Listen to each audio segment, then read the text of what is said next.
Here with Lucas. After our lunch break, we're gonna go shred some more. Woo! Ready, shreddy! Ready, shreddy! We're super excited. Hey! We're hoping that it clears up. It's a little foggy right now, but a little foggier again. A little foggier again. But I see some blue sky right there. Hey! Mr. Luke. Come with me, my snowboard apprentice. I will teach you the ways of the shred. I mean, I'm recording now, and that's why I got the heated gloves. I'm like, I put in many winters with cold hands.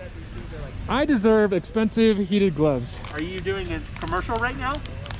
Yeah, I guess. Are you sponsored by Heated Gloves? I don't know what their brand is, but I will say any kind of heated glove is a good purchase. You deserve it. You deserve warm hands. You just treat yourself. Treat yourself before you defeat yourself. Ooh. Ooh. Oh. Luke, here we are. Mount Hood Meadows, going up Express. The weather is helping us out right now. Oh, show. Thank you for inviting me up here to get my legs ready for rehire on Friday. I'm doing this for you. Oh. It's what it's all about. Oh. It's not about me, it's about you. Oh. Yeah. You're that selfless. Yeah. Because we have a bromance. Oh, it's so good. So good. No, I'm super stoked, man. We're going up the chairlift. The sun's coming out. Doo-doo-doo-doo. Even when it's foggy out, the sun still shines. Right. Hey, yo. Love you, brother. Love you too, man. Luke, let's shred, my brother. Oh, dude, I'm so excited. We're doing this. All right.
So, sprained my ankle. When things are getting fun, that's how it works sometimes. But you know, you just get through it and you keep going. Not my first sprain, so these things happen. All right, much love. Bye. Getting assisted down the mountain. We're good. What? Woo! Yeah.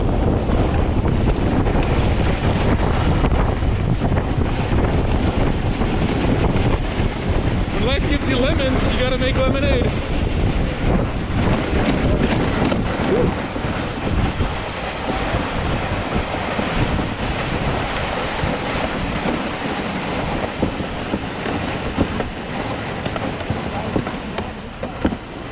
Thanks, brother. Oh, talk about injuries. Injuries is the subject because I just sprained my ankle. As the day was going epic, and that's when it happens. So like, well, there is a saying amongst instructors: if you're not falling, you're not trying hard enough.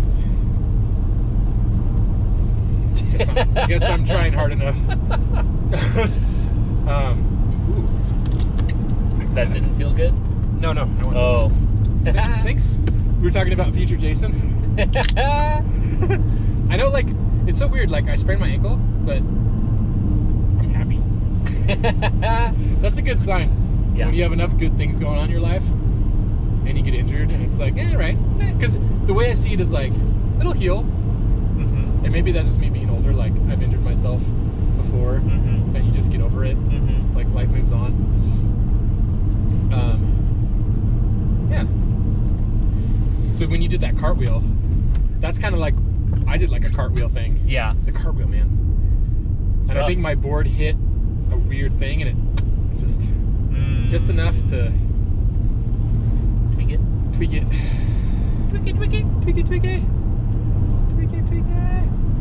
I mean, you were first in being injured, so I guess you could be the most like sympathetic person right now, or empathetic, I should say. You've been in worse situations than me. I've been there. Been there. Done that. Yep. Like when you went skydiving. Man, that story is amazing. Dislocates his arm as soon as he gets out of the plane. Okay, you're falling by yourself. Well, yeah, 2 other guys with you, but Right. you're not riding tandem. Without the 2 other instructors, basically falling to my death. Yeah. And your arm can't pull the thing. So, yeah, they had to, if they weren't there, yeah.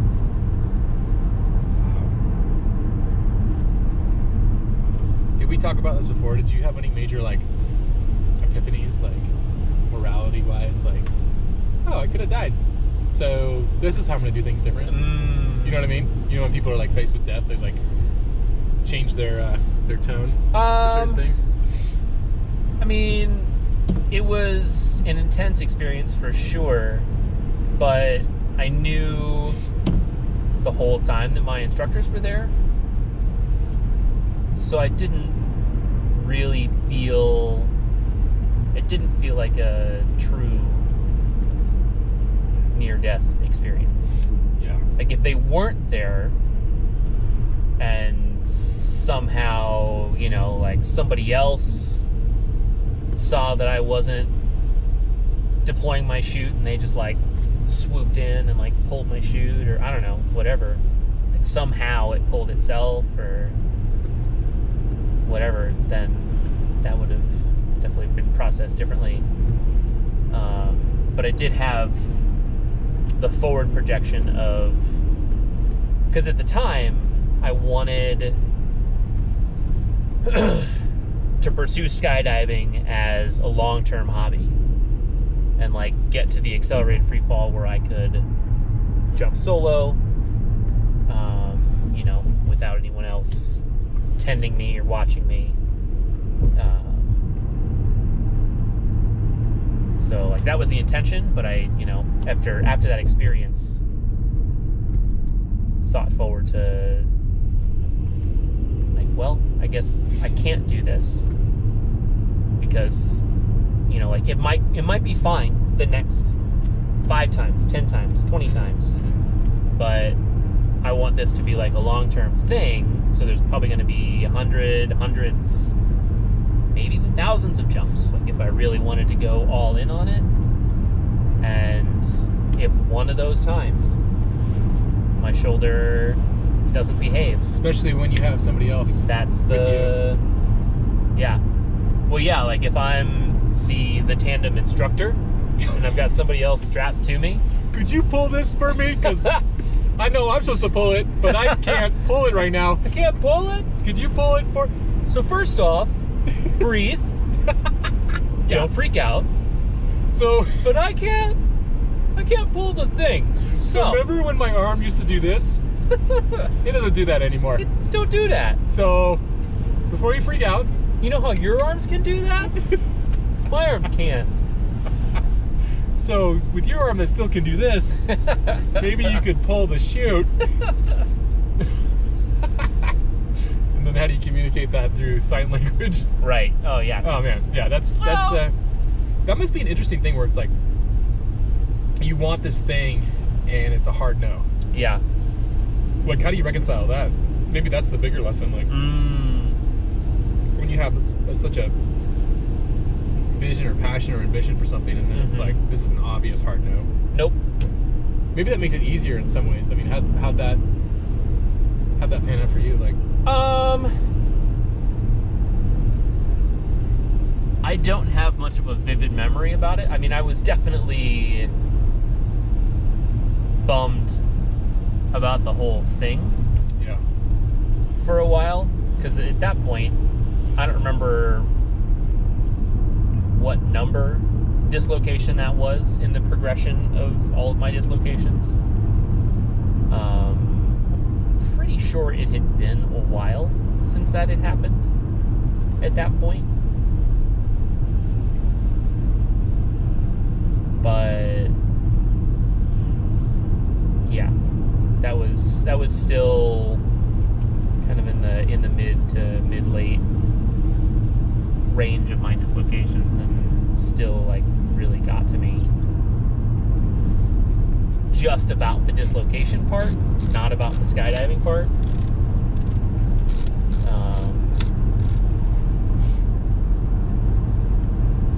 And I was mildly to moderately bummed about not being able to pursue skydiving. But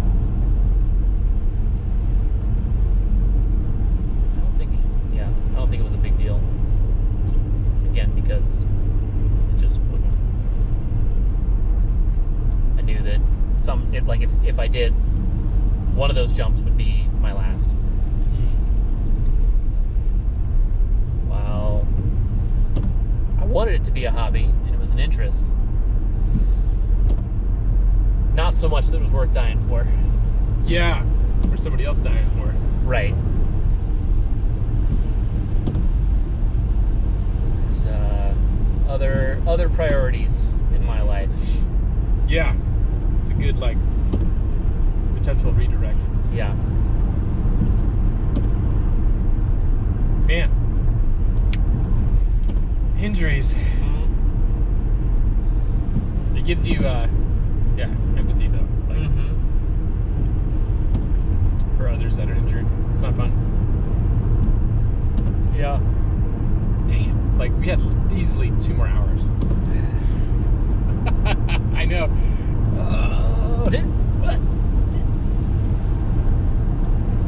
I think I got overzealous. I got too happy. Yeah. It was so fun. And then, Yeah, I guess that's the other thing. My experience with injuries in snowboarding, and probably injuries in general, has tapered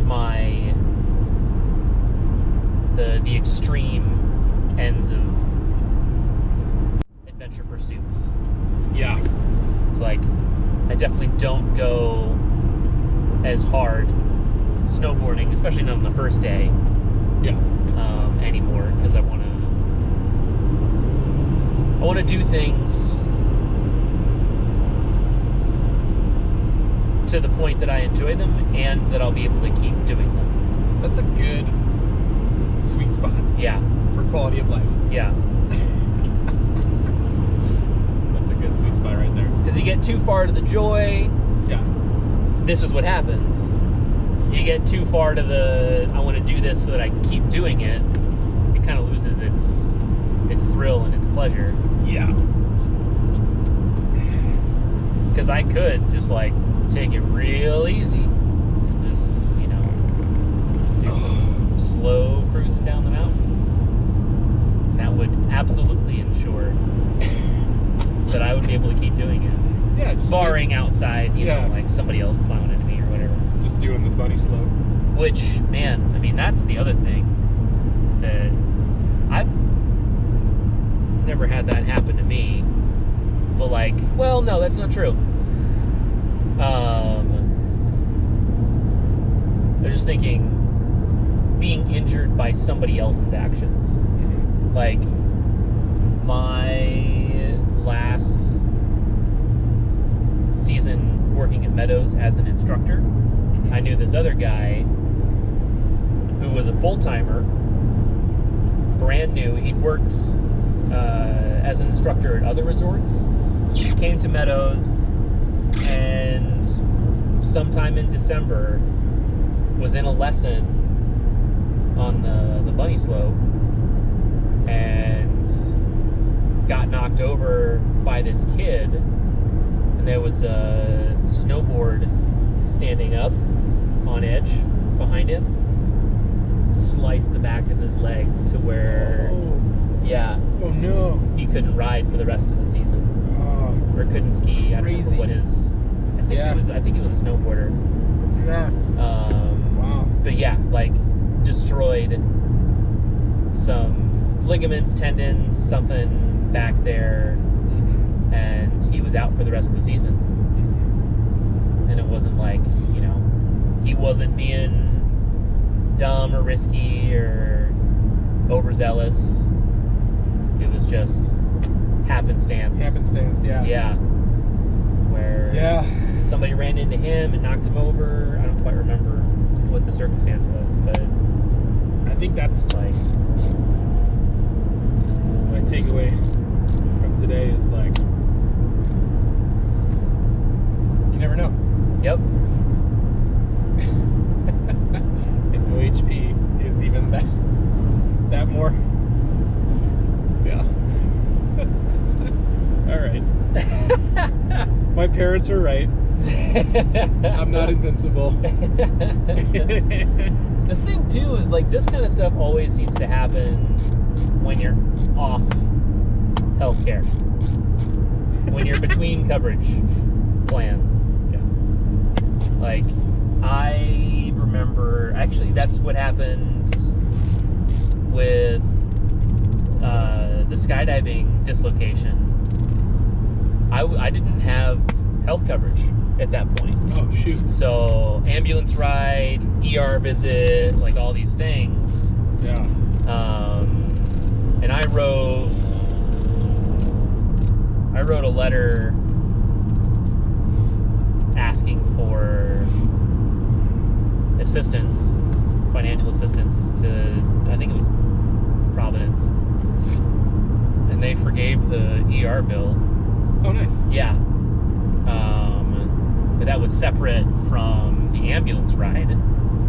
Wrote them a letter, and they forgave like half of it, but I still had to pay like $1,500. That's half. That's a lot. Right.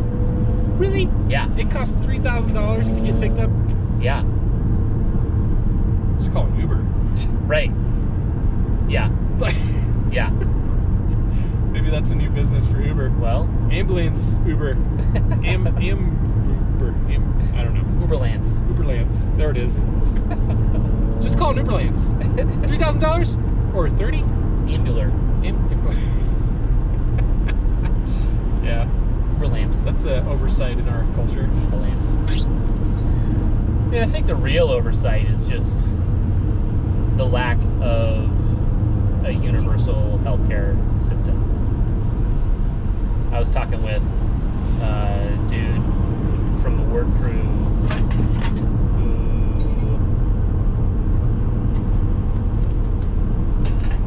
some of his childhood was spent in Australia. Kind of grew up in Australia. He's got dual citizenship. His parents are American and Australian, and so he's got a lot of friends over there and a lot of connections. Sorry, you saw it. Talking with people over there about the difference in our healthcare versus their healthcare. Where like you have a sprained ankle or a back injury or whatever, you go to the hospital, the doctor looks you over and says, okay, you need to see a specialist. Here, you've got to then go to the front desk, schedule an appointment 2, 4, 6 weeks out to see the specialist. Yeah. There, they say you need to go see the specialist. They take you down the hall or on the other floor or like wherever the specialist is and say, all right, here's the specialist. Now they're going to give you the special care that you need. And it's just like one-stop shop kind of a deal. Now, I'm sure it probably doesn't always work like that, but like there just aren't the barriers of all the insurance and HMO and administrative I's to dot and T's to cross, and you have to get a referral, and then you have to get a second referral and a third opinion, and like all these things for our system. Our system only benefits the insurance companies. Well, we bring innovation. Like, that's our blessing and our curse. Like, the U.S. mentality is like, what's next? We're gonna put a man on Mars, or a woman. Like, we're gonna put somebody on Mars. SpaceX. People. Not to zero in on Elon Musk, but I think that's a perfect example of the access to innovate in the U.S. is easy, and then or available, I should say. Where other countries, it's harder to innovate on the frontier with any kind of frontier thing. But with that, the curse is like, well, don't forget to take care of people as you go. It's like there's no perfect country. Right. So I think it's important to look at like what our strengths are, but not ignore our weaknesses either. So, there's a sweet spot obviously that needs to be found, specifically with healthcare, like, and affordable housing. And with that, let's not stop innovating. We're really good at that. Yeah. We're really good at that. Yeah. You know what? I think I'm gonna be okay by Friday. Yeah. I think this is the kind of sprain where it's like I'm moving it within the foot, and I've had a sprain before where it's like, don't. where it's like, like I think Well, definitely take it easy. Don't push it, because you don't want to. Yeah, and that's sprains like. And that's what I wanted to do so bad. I'm like, I need to keep writing with Luke. Yeah. I really tried, brother. I really tried. I'm like, I could write Switch, and I tried writing Switch, and it still hurt. I'm like, dang it. Like, I really wanted to make it happen. To the point where I'm like hobbling down the mountain, and then the rescue team had to sled me down. I felt so bad, but whatever. It's different when you work at a place. I'm like, I'm fine. Like, put your energy elsewhere. Yeah. I can easily hobble down this very steep hill. It's gonna be miserable. I told him that. He's like, I got you. I'm like, okay. This is fun. That's their job. That's my first toboggan ride. Oh. Yeah. Okay. Have you had one? I've had a few. Okay. Yep. Luke, see, this is part of it. Like, awesome. Yeah. My first day on the mountain. Several years ago at this point, toward the end of the season, there was like a pre-serving shift. I was working at the restaurant at Meadows. Oh, no way. Worked at the restaurant at Meadows. We are so similar. You are a monkey, I'm a raccoon. That's right. So similar. Both climb. Both have a tail. And the weird ears and they're both actually, raccoons and monkeys are on the top 10 list of the most smartest animals. So we got that going for us. Yeah. Okay, keep going. Sorry. So first day. Oh yeah, first day on Mount Hood, and then pre-shift went out for a few laps with some friends, and it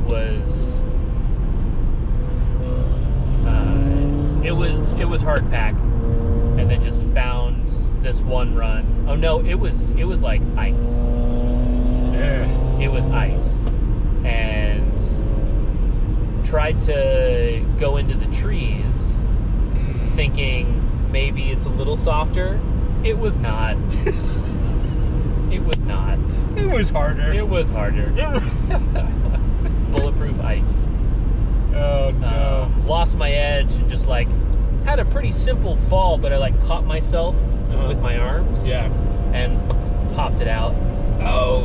Yeah. Oh. Yeah. And the guy and your friends are probably way ahead. Well, one of them was behind me. Oh, lucky. Yeah. So she like rode on to get ski patrol, and I couldn't ride with it because I could barely keep an edge in, you know, full function, let alone trying to like cradle my shoulder. And then the third time was with George after NCCN Denver, or not NCCN, ACCT Denver. That's where my sprained ankle was. My first season. Oh. My ankle was sprained during that conference. That's why I didn't ride. Oh. Yeah. So When did you full go, circle? When did you go dancing? Like a month before that. Oh, okay. Got Yeah. it. Yeah.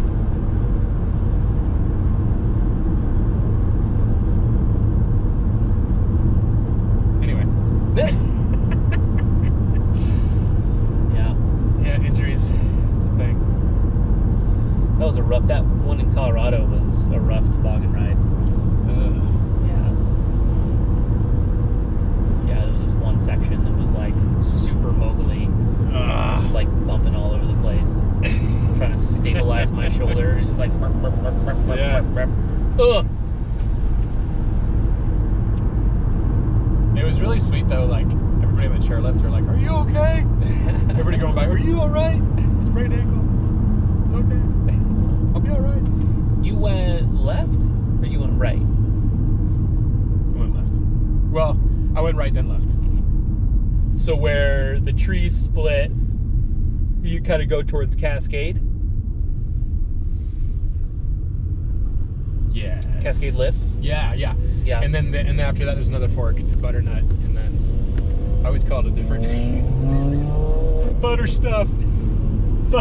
Oh, okay. Yeah. That's why I didn't see you on my second run. Yeah, yeah. Got it. Yeah. Because you went right, then left. Yeah. Got it. That's usually my route. Okay. Yeah. Did you not see me continue down Ridge Run to Beaver Tail? I think I was like hyper focused on my ankle at that point. Where did it happen? Still on Ridge Run? Yeah, it happened like we were filming. We were really close together, and then I don't know. I got too up into my camera.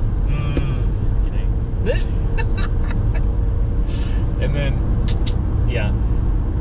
that's a good learning moment. Like I was looking more on my camera than like the mountain. Yeah. And I caught a weird edge and silliness. Have you thought about the helmet mount? I have, but the battery's the problem. Oh, right.